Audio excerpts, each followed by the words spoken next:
अस्सलाम वालेकुम YouTube family, कैसे हैं आप सब लोग। उम्मीद करती हूँ सब अपने घरों में खुशबाश होंगे। अल्लाह ताला से दुआ है अल्लाह ताला आप सबको अपने घरों में खुश रखे, आबाद रखे, आमीन या रब्बुल आलमीन। जब हम गांव में मैं होती थी अपनी अम्मी के घर अपने मैके में, तो ये एक दरूद है, इसे मैंने कील के साथ लगा के अपने घर की दीवार पे लगा दिया था। क्योंकि हमारा गाँव में घर था तो खेत थे, तो वहाँ पर वो सांप आ जाते थे, लेकिन हमारे घर सांप कभी नहीं आया था। तो ये इसीलिए आज फिर मुझे ख्याल आया कि मैं क्यों ना अपने घर में ये लगा लूँ। तो ये कागज़ पे लिख के ना, दरूद है सलामुन अला नूही फ़िल आलमीन, सलामुन अला नूही फ़िल आलमीन, इसे कागज़ पे लिख के इस कपड़े में लपाट के ये हमारे गेट के ऊपर जो जाली है ना, ये ग्रिल लगी हुई है, इसके साथ मैंने बांध दिया। यहाँ से हम घर में एंटर होते हैं तो ये किसी भी किस्म का कोई सांप, बिच्छू, जहरीला जानवर, शैतान, जिन घर में दाखिल नहीं होगा। अगर होगा भी तो निकल जाएगा। तो इसकी बहुत ज़्यादा फजीलत है। तो मैंने ये खुद किया हुआ था काम। जब आपको बता रही हूँ कि हमारे घर में कभी कोई सांप नहीं आया था देहात में, तो ये बचाता है इस किस्म की चीज़ों से। तो ये छोटा सा व्लॉग मैंने सोचा आपके साथ शेयर करती हूँ। प्लीज़ मेरे चैनल को सब्सक्राइब करें, लाइक करें, कमेंट करें, शेयर करें। तो ये मेरे हस्बैंड होते हैं आउट ऑफ कंट्री, तो उन्होंने बच्चों के लिए, हम सब के लिए कुछ ना कुछ भेजा है, तो वो मैंने सोचा आपको भी दिखाती हूँ इसमें क्या है। बच्चे कभी अखरोट मांगते हैं, कभी काजू, कभी पिस्ता, और इस बार सब ने बादाम की फरमाइश की है, तो उन्होंने सब घर वालों के लिए बादाम भेजे हैं और मेरे लिए अंजीर भेजे हैं। मुझे अंजीर बहुत ज़्यादा पसंद है। तो ये अंजीर है, तो ये मैं 5 जो है वो डेली पानी में रात को भिगो देती हूँ और सुबह वो पानी पी लेती हूँ और अंजीर खा लेती हूँ। तो उसके बहुत सारे फ़ायदे हैं।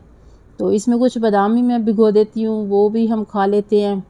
तो बादाम जो है वो डेली 8-9 काफ़ी होते हैं। अगर डेली खाएं तो इससे ज़्यादा भी नहीं ठीक होते हैं, तो भिगो के इन्हें इनकी जो है वो फ़ायदे इनके बढ़ जाते हैं। तो पानी पी लेती हूँ, बाकी चीज़ें खा लेते हैं हम। तो हम गांव के रहने वाले ज़मींदार हैं, तो हमारे घर के चावल होते हैं। तो ये मैं एक बाल्टी में, बड़े बर्तन में डाले हुए हैं, तो जो बाल्टी में डाल लेती हूँ और इन्हें चुन कर अच्छी तरह मैं किचन में ले आती हूँ। तो इसलिए कि जब भी हमने इमरजेंसी में पकाने हो तो फिर हमें चुनने नहीं पड़ते हैं। ये जो घर के चावल होते हैं ना, इनमें कुछ ना कुछ ज़रूर निकलता है। कभी कोई कंकर होता है, कभी वो एक ये वंड, इन्हें हम पंजाबी में कहते हैं, तो ये भी होते हैं। तो ये निकाल ले तो फिर ये साफ़ सुथरे हो जाते हैं। ये हमने साफ़ कर लिए। ये 5 किलो वाली बाल्टी है, ये भर के अब मैं किचन में ले जाऊँगी, फिर जब पकानी हो तो मसला नहीं होता। और ये नमक है, ये पहले मैं आयोडीन वाला नमक इस्तेमाल करती थी, तो ये हमारे गांव में चक्की लगी हुई है नमक की, तो वहाँ से मैं मंगवाती हूँ। ये घर का नमक है, साफ़ सुथरा, घर का पीसा हुआ, इसमें कोई मिलावट नहीं है, कोई पत्थर नहीं है, कोई केमिकल नहीं है। तो ये भी मैं डब्बे में डाल के रख लेती हूँ। जब ख़त्म होता है तो फिर मैं और मंगवा लेती हूँ। सस्ता सा नमक है और बहुत ही इसके बेनिफिट्स हैं। तो बाज़ारी नमक जो है वो तो बिल्कुल भी अच्छा नहीं होता है। ये वो चीज़ें हैं जो घर की हम इस्तेमाल करते हैं। तो हम लोग जो मुकम्मल शहरी लोग नहीं हैं ना, तो हमें फिर भी बहुत सारी खालस चीज़ें मिल जाती हैं, जिस तरह शहर में कुछ भी खालस नहीं मिलता। हमें अल्हम्दुलिल्लाह चावल हमारे घर के होते हैं, गंदम घर की होती है, नमक घर का होता है। तो दूध जो है वो भी हमें गाँव से मिलता है, वो भी घर का खालस दूध होता है। तो हमें बहुत सारी चीज़ें भी खालस मिल जाती हैं अल्हम्दुलिल्लाह। अल्लाह ताला की नेमतों का इतना शुक्र है, इतना शुक्र है कि जिसकी कोई हद नहीं।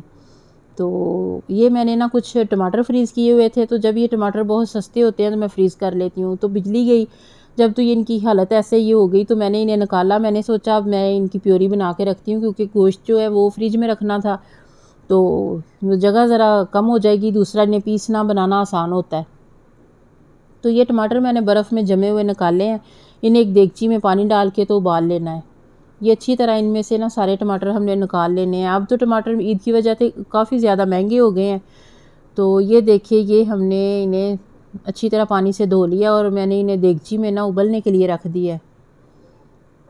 तो जब इन्हें अच्छी तरह बॉयल आ जाएगा तो इन्हें ग्राइंडर में डाल के इनकी प्योरी बना लेनी है।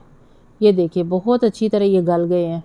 तो वैसे तो अंदर तक इनकी बर्फ़ जमी हुई थी, तो उस वक़्त पकाना और इन्हें इस्तेमाल करना ज़रा मुश्किल होता है।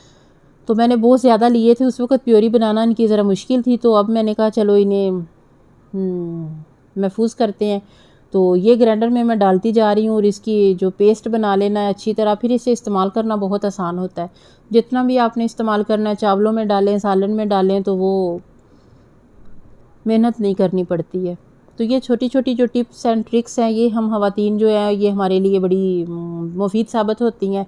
उम्मीद है आपको मेरा ये व्लॉग पसंद आया होगा। छोटा सा व्लॉग है मेरा। तो ये देखें, ये हमारा पेस्ट बन रहा है। आपने मेरे चैनल को सब्सक्राइब करना नहीं भूलना है। मैं बहुत मेहनत करती हूँ, तो प्लीज़ प्लीज़ इतना तो मेरा हक बनता है ना कि आप मेरे चैनल को सब्सक्राइब करें, मेरी वीडियोस को लाइक करें। तो ये पेस्ट मैंने बना लेना है और अब मैंने ये डब्बे में डाल लेना है और फिर जब चाहे इस्तेमाल करूँगी और फिर होंगी मौजें ही मौजें। चलें जी, मिलेंगे इंशाल्लाह इंशाल्लाह अगली वीडियो में। तब तक के लिए अल्लाह हाफ़िज़। बताइएगा ज़रूर मेरा ये व्लॉग छोटा सा आपको कैसा लगा।